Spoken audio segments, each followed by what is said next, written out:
Nós, quando abordamos o tema tentação, eu acho que o Sérgio optou por um caminho de muito esclarecimento para todos nós. Nós sempre imaginamos aquelas ideias atávicas de um pequeno demôniozinho do lado esquerdo e um anjinho do lado direito, cada qual fazendo as suas sugestões.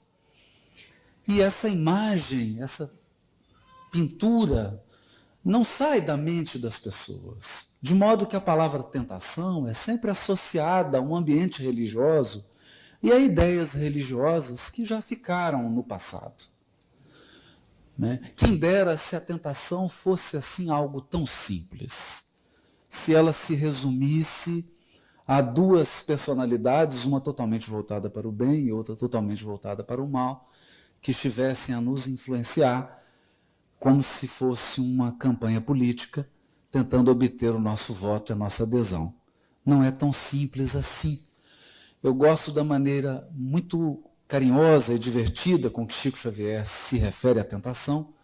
Ele diz que a tentação é você estar correndo de um cachorro muito grande, com uma vontade imensa de ser alcançado.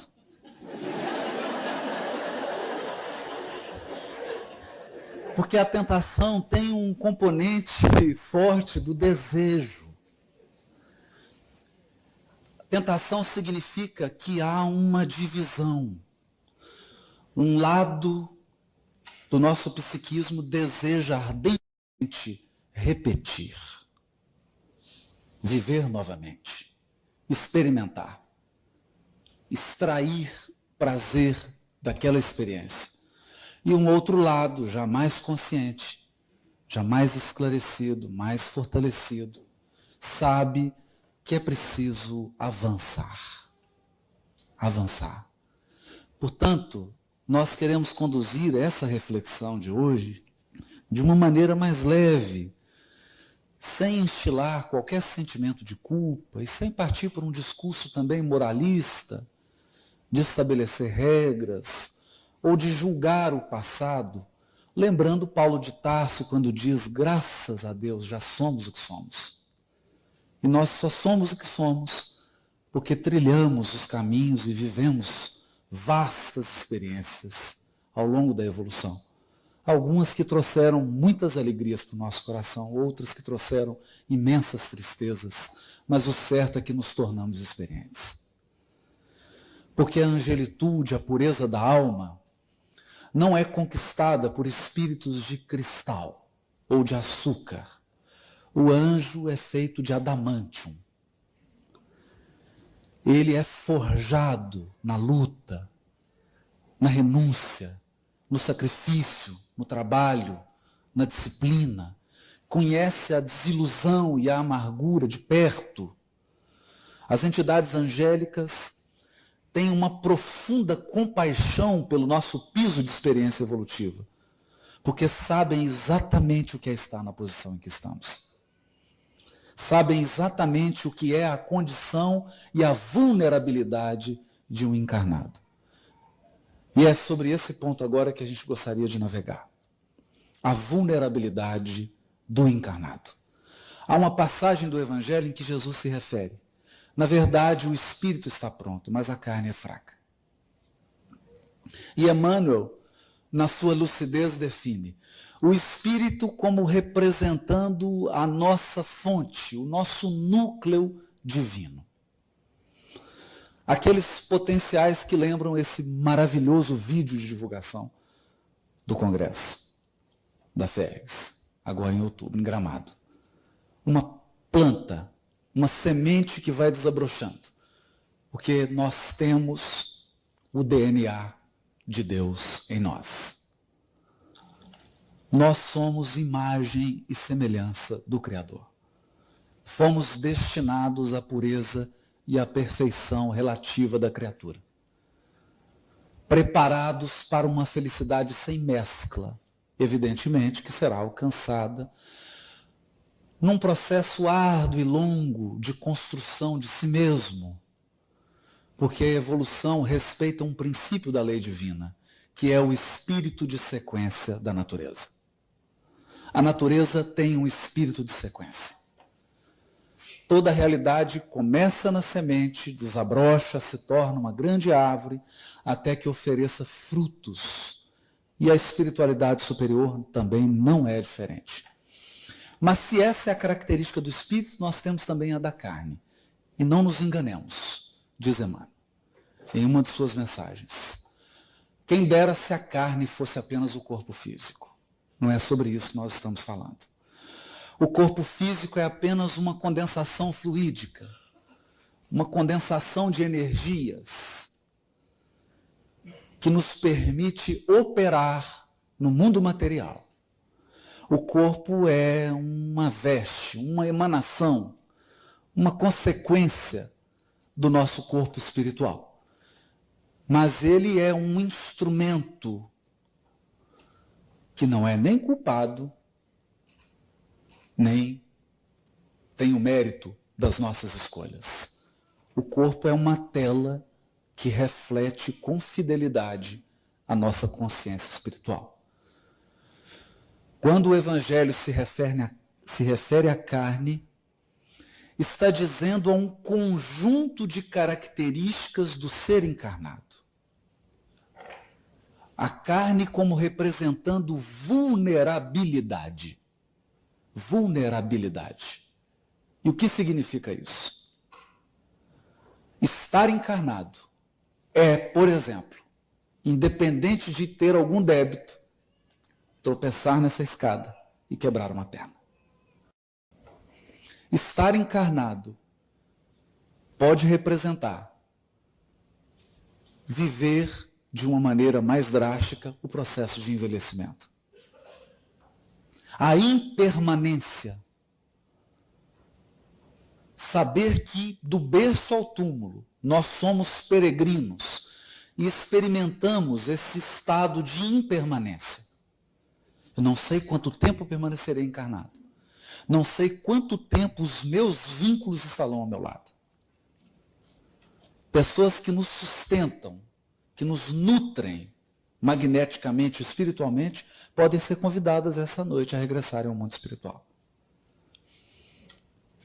Mas há outros elementos que devem ser considerados. Ao estarmos encarnados, não estamos de posse de toda a nossa memória. Isso faz muita diferença.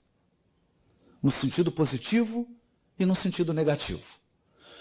No sentido negativo, porque se pudéssemos lembrar de todos os nossos vínculos de sofrimento e de todas as nossas ações inconsequentes, talvez nós não tivéssemos um sorriso tão espontâneo.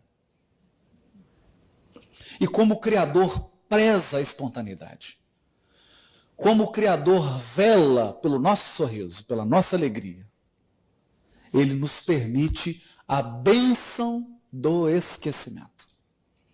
Poder olhar para alguém sem recordar-se dos equívocos já cometidos na relação.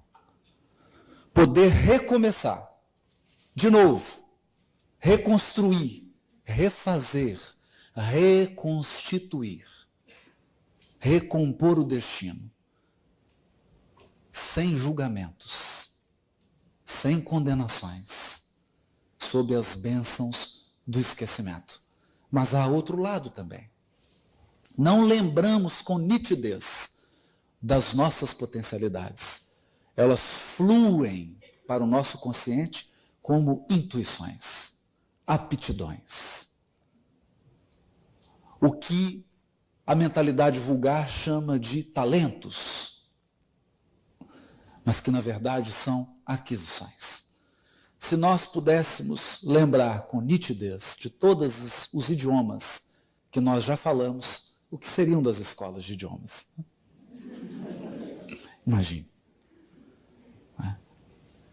Então estamos como que num processo de memória reduzida. Apagados. Outra questão muito importante.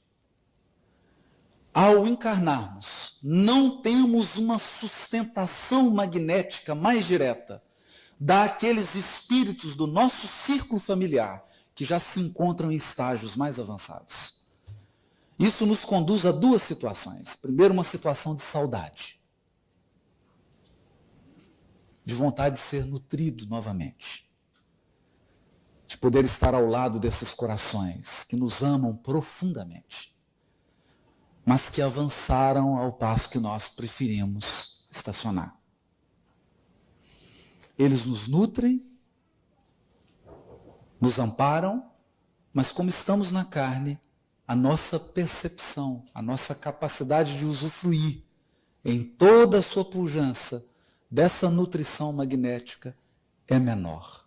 E é por isso que a entidade angélica responsável pela encarnação de Alcione, quando ela se propunha a encarnar para resgatar uma alma muito querida do seu ciclo de relações, ele diz para ela: partes numa missão arriscada. Você tem consciência de que na carne, embora a sua condição espiritual, vai experimentar carência, solidão, necessidade de aprovação, necessidade de acolhimento, necessidade de envolvimento. Você partilhará de todas as necessidades da condição humana. E não se engane, entre elas, deixa subentendido, nas entrelinhas, o próprio desejo de ser mãe. Cruzará com seres com os quais possui vínculos afetivos muito fortes. E não se esqueça, Alcione, vários partem desta esfera em missões arriscadas como as tuas e não conseguem regressar de pronto. É esse conjunto de vulnerabilidade que Paulo de Tarso, aproveitando a fala de Jesus, dá o nome de carne. Não tem muito a ver com o corpo físico, mas tem muito a ver com aquele primeiro andar que o Sérgio nos disse. A necessidade de conservação, o instinto de reprodução, o instinto de destruição. Tudo isso somado ao apagamento que a encarnação propicia, nos coloca numa vulnerabilidade que, no mínimo, nos exige um estado de vigilância permanente. Permanente. E é aí que entram os processos de tentação. Os mecanismos da tentação. É bom lembrar que, se você não sofre nenhuma tentação, talvez isso seja um indício perigoso de que você já tombou sobre ela. Já se entregou tanto que não há mais nada a ser tentado. Ou, e é sempre bom fazer essa exceção, você já atingiu a região das consciências angélicas. Então, tendo algum anjo aqui na plateia, por favor, me perdoe. Eu talvez não entenda muito o fato de você estar aqui ouvindo essa palestra, mas, por favor, vibre por nós. Mas se compartilha a experiência conosco, viver o processo da tentação é natural na evolução. É lei natural. É lei física. Por quê? Simples. Nós aprendemos isso nas aulas básicas de física, lei de ação e reação. Mas aprendemos na doutrina espírita algo profundo. A lei natural é a mesma lei moral.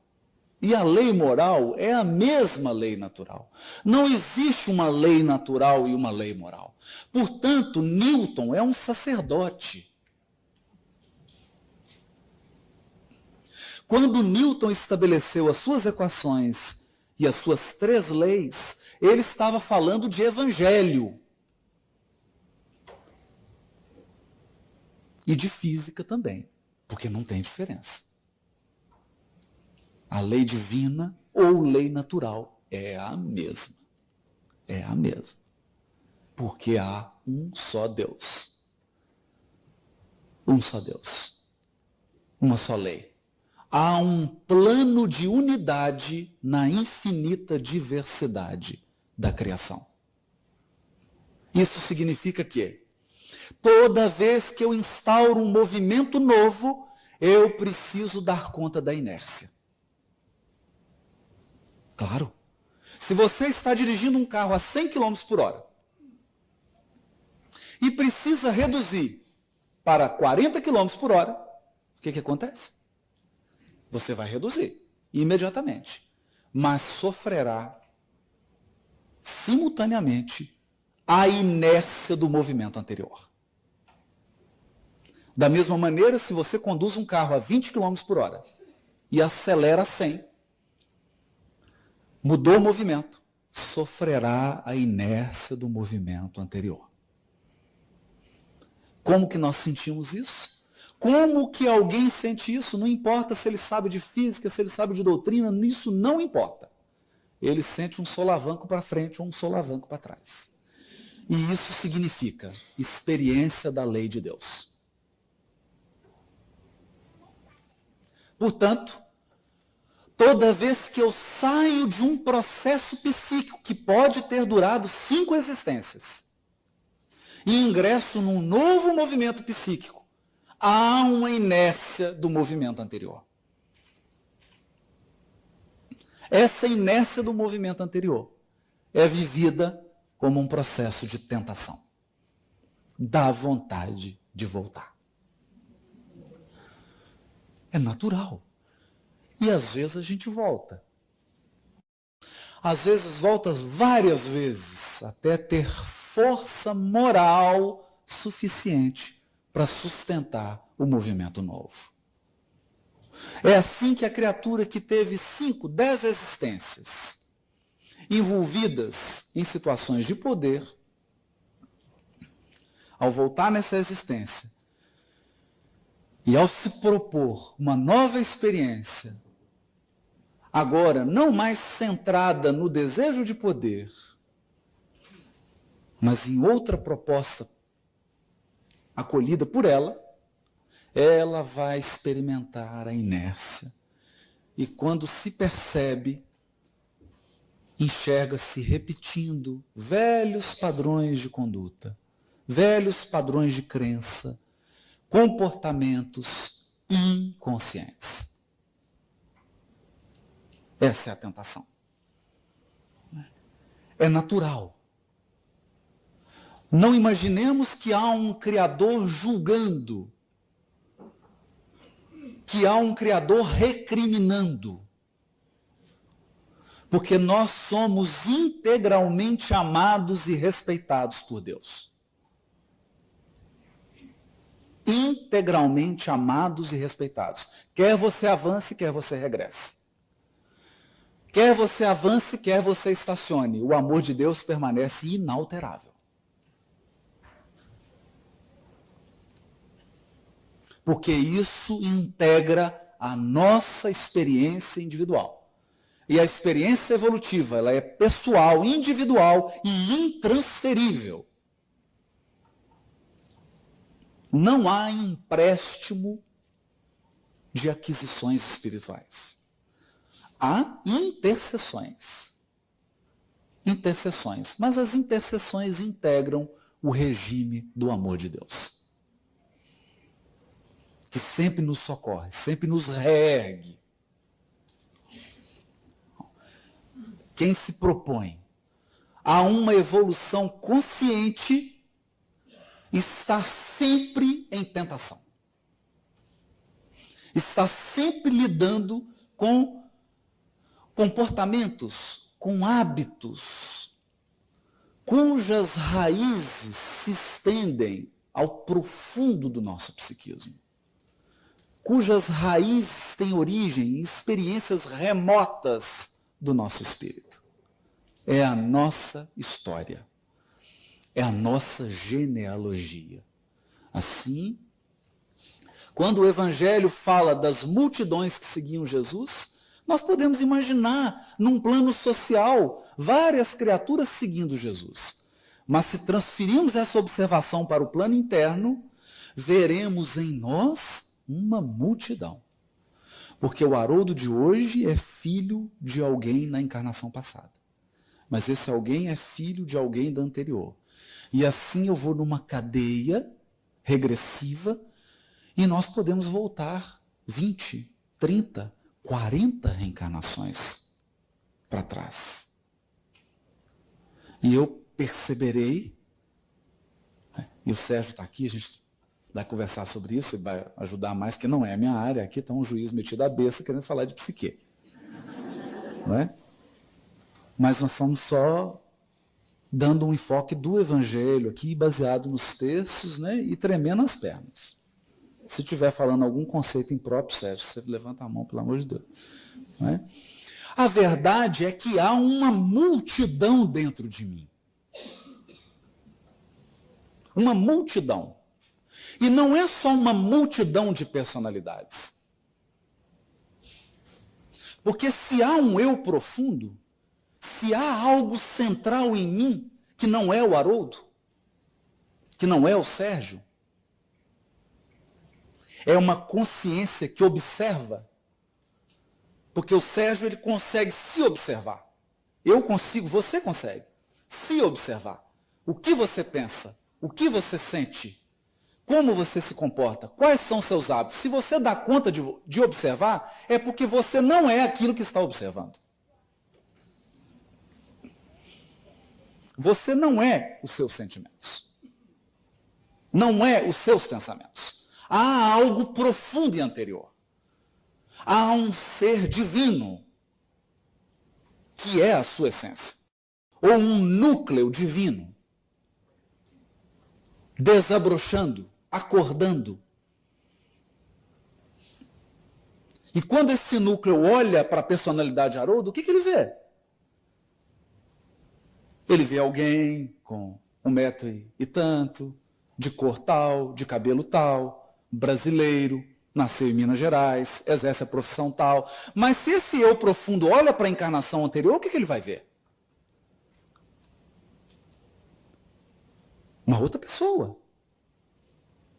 Então, se nós colocarmos em fileira aqui 20 encarnações suas, você ficará surpreso em saber quantas coisas você já foi.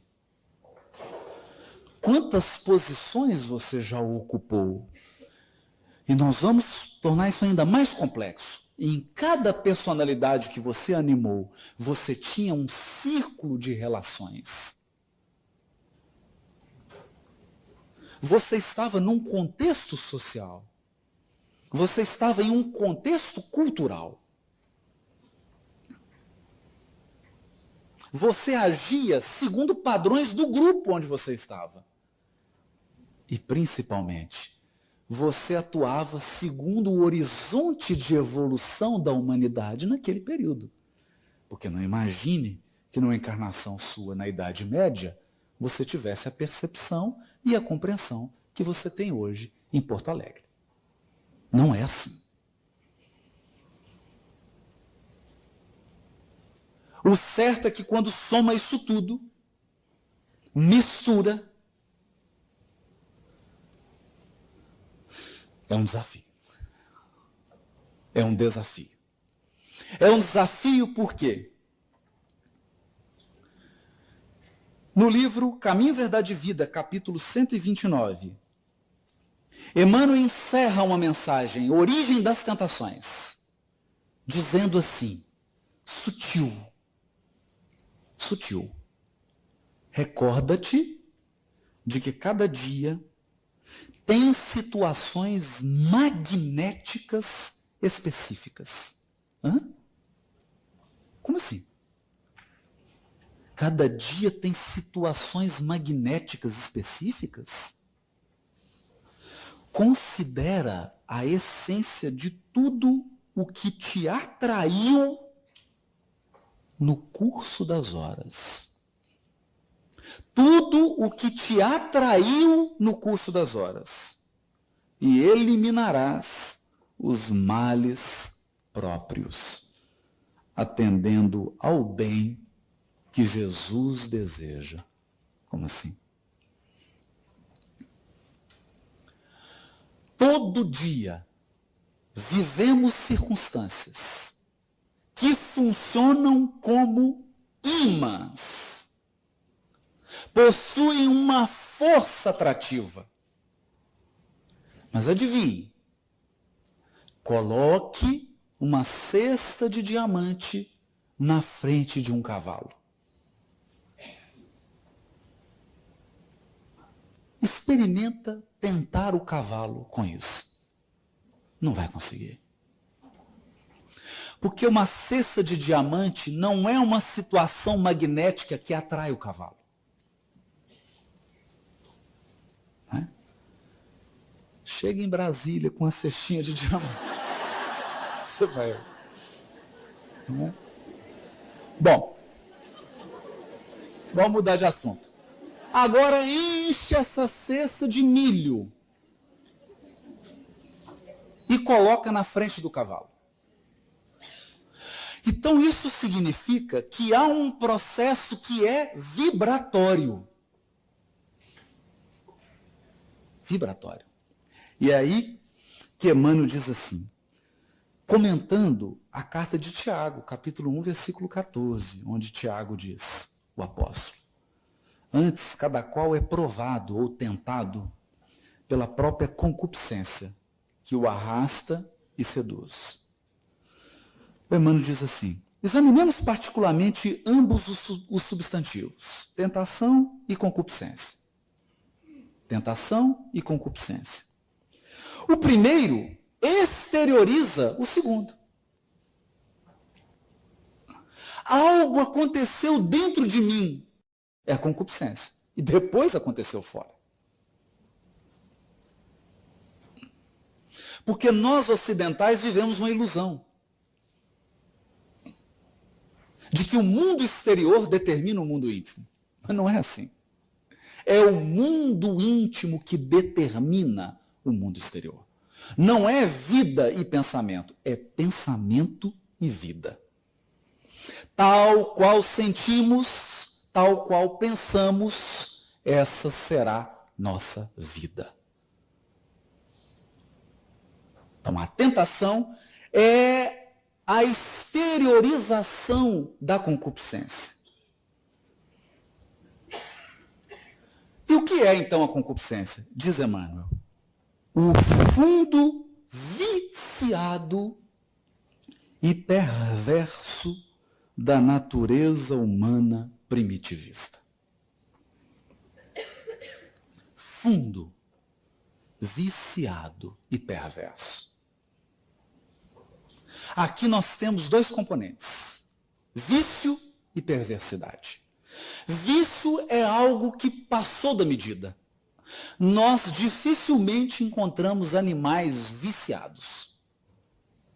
O instinto é preciso. O instinto sexual nos animais, ele é cíclico, temporário, preciso, e ele é atendido com beleza e com precisão. Ninguém encontra um leão ou um cachorro num consultório psiquiátrico porque está viciado em sexo. Só para a gente... Não há isso. Por quê? Porque ele vive a experiência sem que a experiência o domine. Já no ser humano, que entrou na sensação, há um componente muito especial. E ele se chama desejo. Desejo. E o desejo tem uma característica muito especial. Ele é insaciável. Insaciável.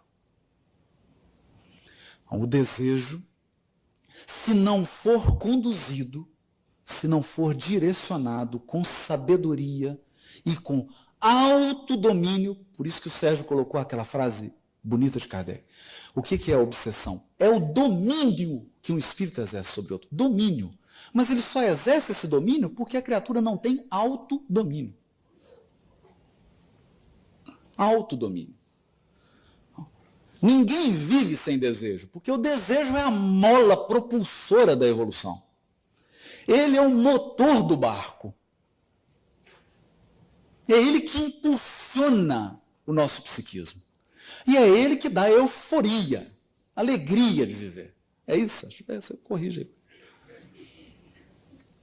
E propulsiona. A questão é, não basta o motor do barco, precisa do leme. Imagina um barco com um motor possante sem leme. Conduz para um penhasco.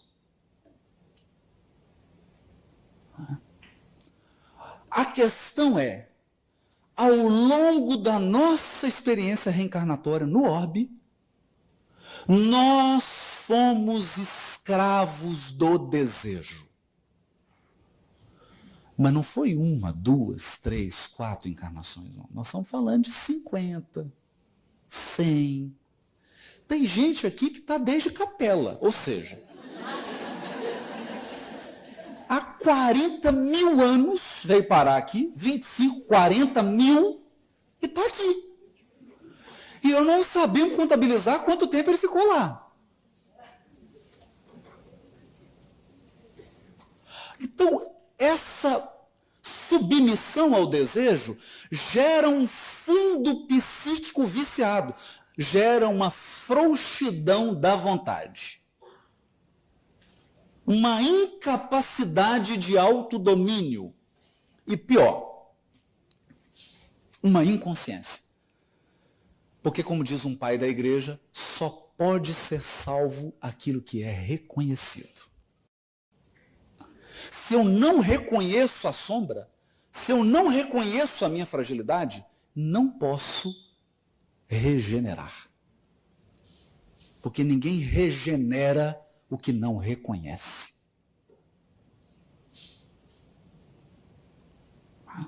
Há uma tentação exterior, como o Sérgio deu o exemplo, você encontrar aquela pessoa, né, e se sentir profundamente atraído por ela, é apenas uma situação magnética que sintonizou com o seu magnetismo psíquico.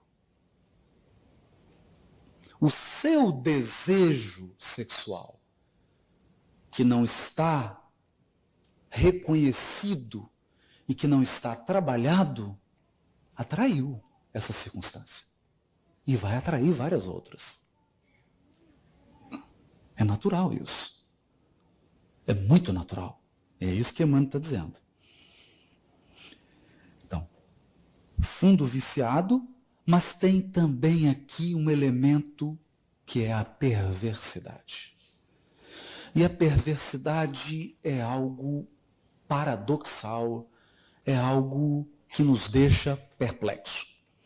Certa vez eu conversava com o Roberto Lúcio, que é um dos dirigentes do corpo clínico do Hospital Psiquiátrico Espírita André Luiz, na cidade de Belo Horizonte. Não é? Então nós conversávamos na casa dele, inclusive. A gente que não é da área, né, se assusta um pouco com certos quadros psiquiátricos, sobretudo quando eles chegam no judiciário. Então a gente fica assustado, porque a gente fala, meu Deus, como é que pode existir um ser humano que chega nesse nível, né? Da perversidade, não é? Nos mais extremos da perversidade, não é? Quando a maldade vira prazer, quando a criatura encontra gozo na maldade, não é? E aí o Roberto me disse assim, Haroldo, eu vou te dizer uma coisa, você vai ficar impressionado. Só as grandes inteligências dão conta de chegar à perversidade.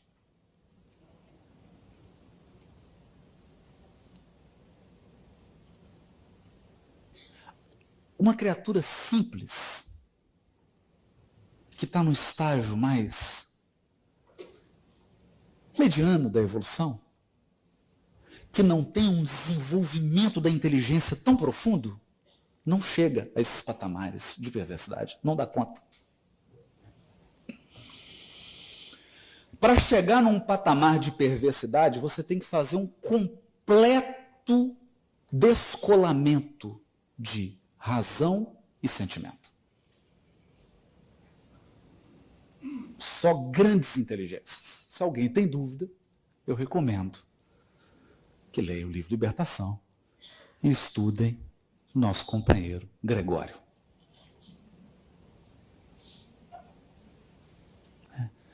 Por isso, achei muito interessante o que o Sérgio disse quanto ao perigo da intelectualidade distorcida, da inteligência sem compromisso com o bem comum, com a inteligência descompromissada com o amor. Porque você não se torna feliz pelo que você sabe. Você se torna feliz ao amar e ser amado. Nós só nos tornamos felizes quando reconhecemos o amor de Deus. Quando reconhecemos que somos infinitamente e integralmente amados por Deus. E quando, em retribuição, em dádiva, a esse abundante e infinito amor, eu amo. Porque a gente precisa aprender a nutrir-se do amor que dá. Que é a experiência dos altiplanos do sentimento, como colocado por Lázaro. No ápice do sentimento está o amor. Porque é quando você se nutre do que você dá, não mais do que você recebe.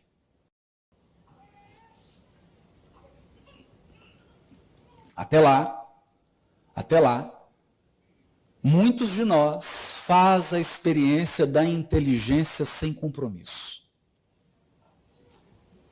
Da inteligência que raciocina, cria sistemas, cria teorias, discute, estabelece hipóteses e teorias, mas está minimamente preocupado com o bem comum. Está minimamente preocupado com a paz, com a harmonia, com a integridade de todos. Então aqui há um outro componente que é esse da perversidade. Fundo viciado e perversidade são forças magnéticas ou fulcros, são brasas dentro de nós que irradiam um poder atrativo gigantesco que atrai pessoas, circunstâncias, acontecimentos, situações. E talvez alguém vá pensar, mas por que Deus permite isso? Porque nós estamos tão desconectados da experiência interior que para enxergar dentro a gente tem que ver fora antes.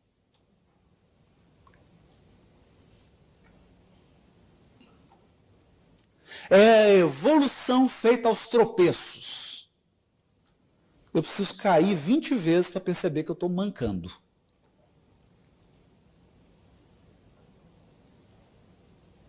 Depois de tanto cair, você fala, meu Deus, eu estou caindo. Aí olha, nossa, estou mancando. Deixa eu corrigir meus passos.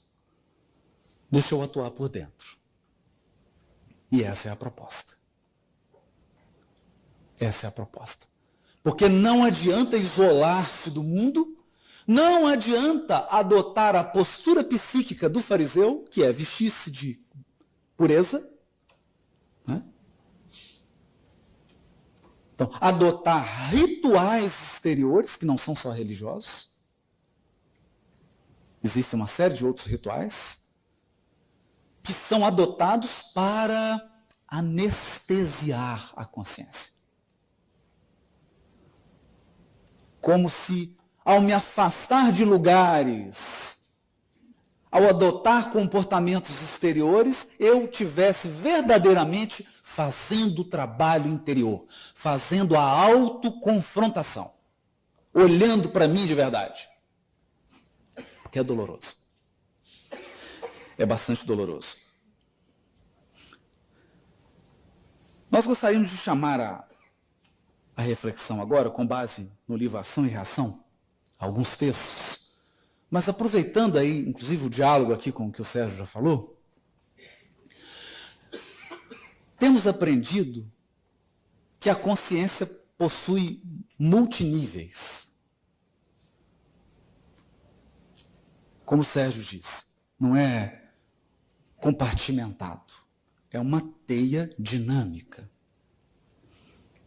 E um dos aspectos da nossa consciência é a consciência sensorial. O que é a consciência sensorial? Porque ela diz respeito a nós encarnados. Significa que, se eu estou preso a um nível de consciência sensorial, eu só faço o que é agradável e fujo do que é desagradável. Então, se dá prazer, eu faço. Se não dá prazer, eu não faço. É a consciência puramente apegada aos sentidos. Mas para desenvolver senso moral, é preciso ter coragem de sobrepujar a nossa consciência sensorial. Significa que você acorda em Porto Alegre e está aquele clima ameno, 5 graus. Ameno para o Rio Grande do Sul, né? Em Minas Gerais, se chegar a 5 graus, o governador decreta estado de calamidade pública e ninguém sai na rua. 5 graus em Minas, né? Então, 5 graus, aquela chuva, 6 horas da manhã, toca o despertador. Domingo, porque tem um encontro de trabalhadores da região federativa. Você tem que dirigir 300 quilômetros para poder ir. Então vamos lá. Qual que é o primeiro impulso sensorial? Meu Deus, eu vou ficar quieto aqui, né? Tira esse despertador. Quem vai querer abandonar aquela sensação do edredom, aquela coisa gostosa, que o melhor sono, esse assim das 5, das 6 da manhã, não é? Aquela coisa maravilhosa, no frio lá fora, você quente aqui. Aquela sensação, o que faz abandonar todo esse estado de agradabilidade sensorial? O senso moral. O senso do dever. Por quê? A consciência moral se orienta por outro padrão. O bom nem sempre é agradável. O bom nem sempre é agradável. Mas isso é senso moral. Por isso Kardec dizia: compreende melhor o espiritismo quem tem o senso moral desenvolvido. Porque a consciência que ainda está no nível sensorial tem muita dificuldade de entender o espiritismo.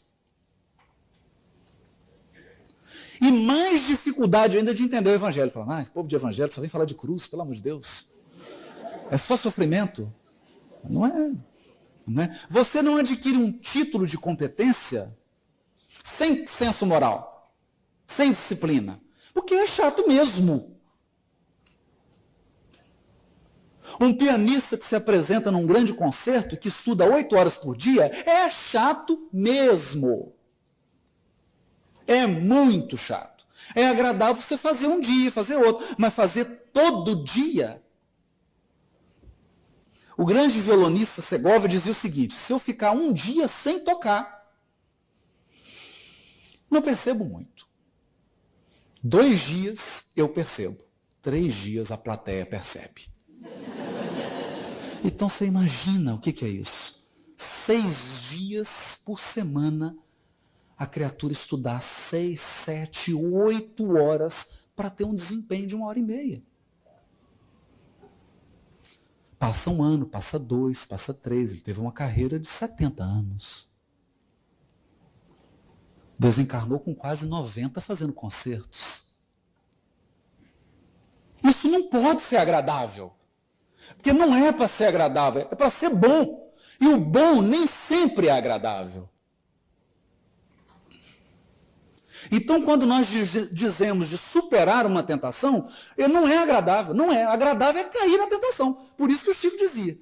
Tentação é ser perseguido por um cachorrão com a vontade de ser alcançado. Você está assim, vem, eu vou correr devagar, me pega, né? Que é agradável. O agradável é cair na tentação. É deixá-la te dominar.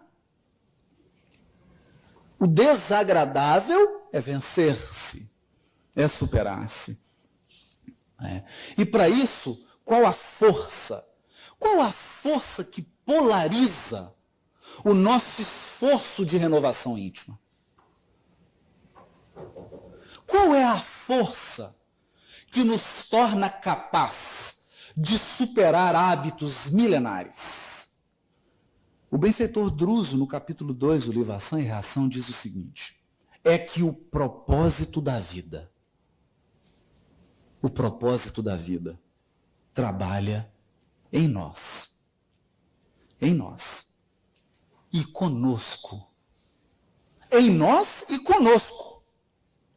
através de todos os meios, para guiar-nos à perfeição. Cerceando-lhe os impulsos, agimos em sentido contrário à lei, criando aflição e sofrimento em nós mesmos. Então, assim como a semente anseia ser árvore frutífera, ela anseia tanto que basta você colocá-la na terra e acontece aquilo que o vídeo mostrou. O milagre da vida.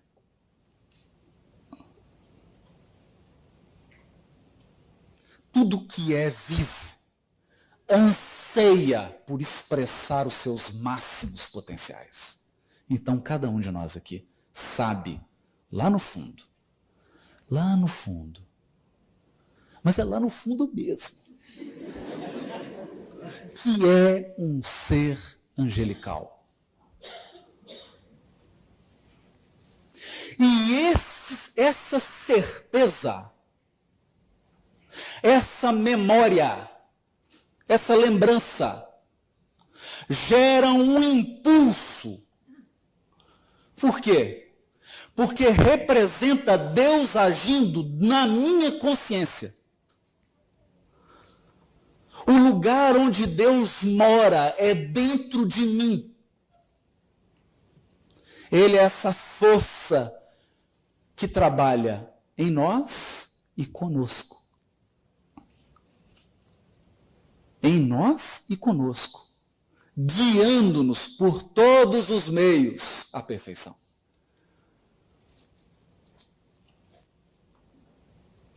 Todas as plantas da terra crescem buscando a luz. Você pode colocar num vasinho, feijãozinho, e ela vai subir procurando a luz. A vida é essa procura.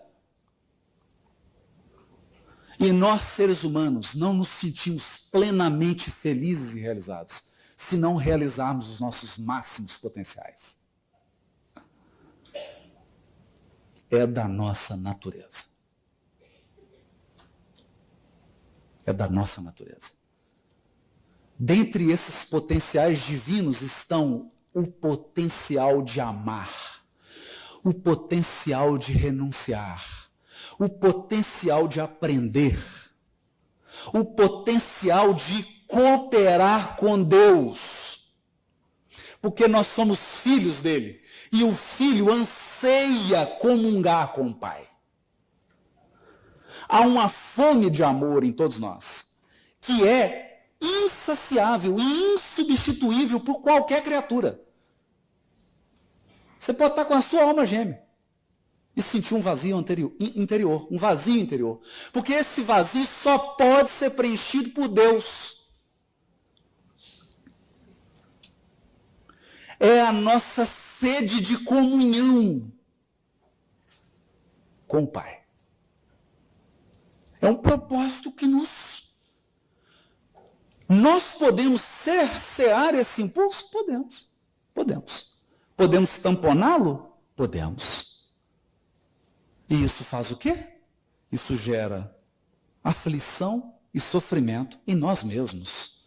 Porque não é questão de cumprir uma pauta moralista de conduta. Não é questão de atender padrões e requisitos.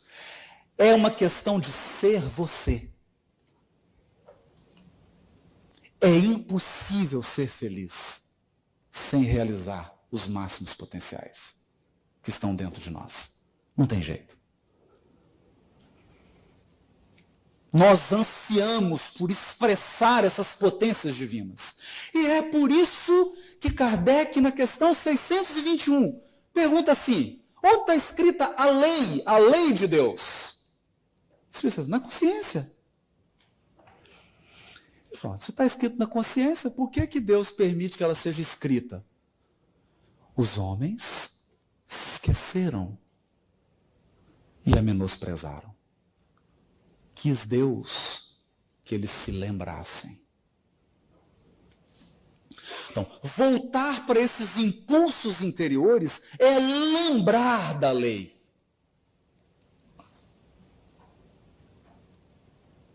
Caminhar rumo à angelitude é lembrar,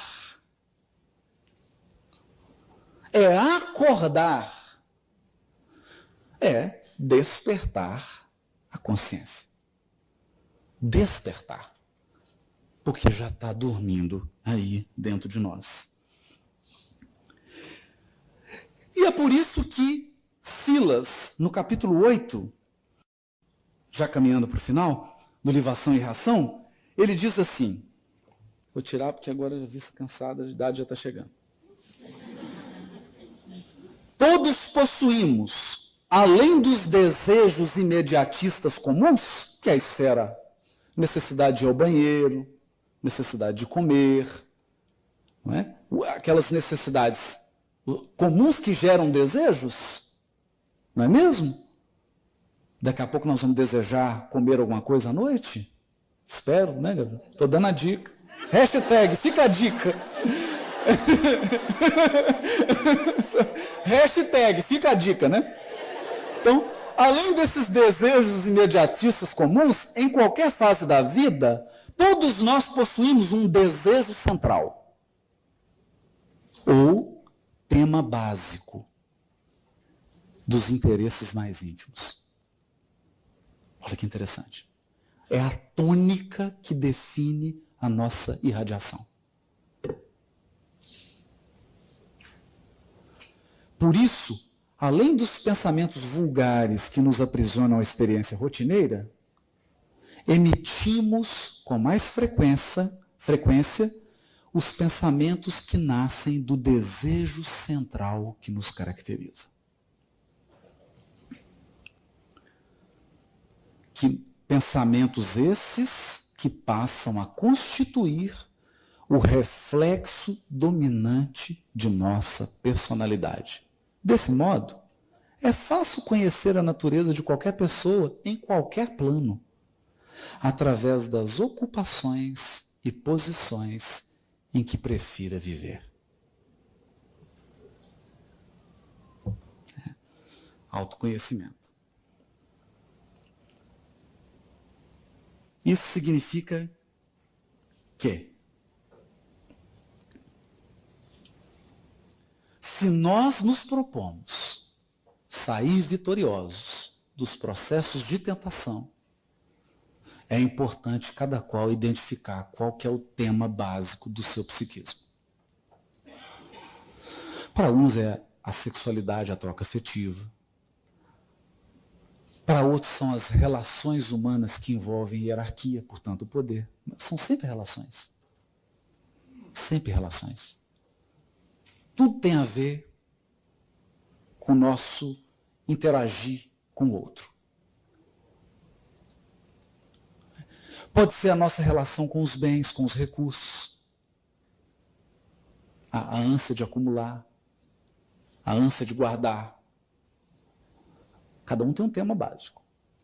A partir desse tema básico se estrutura uma teia complexa e intricada de desejos que gravitam em torno desse desejo central.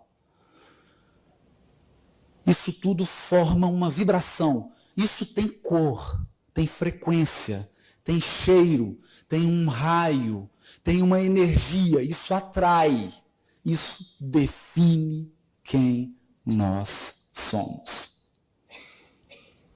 Define quem nós somos.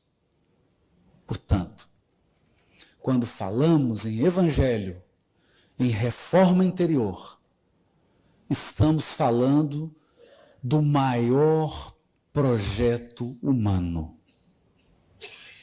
O maior desafio posto ao homem sobre a terra, que é a autoconfrontação.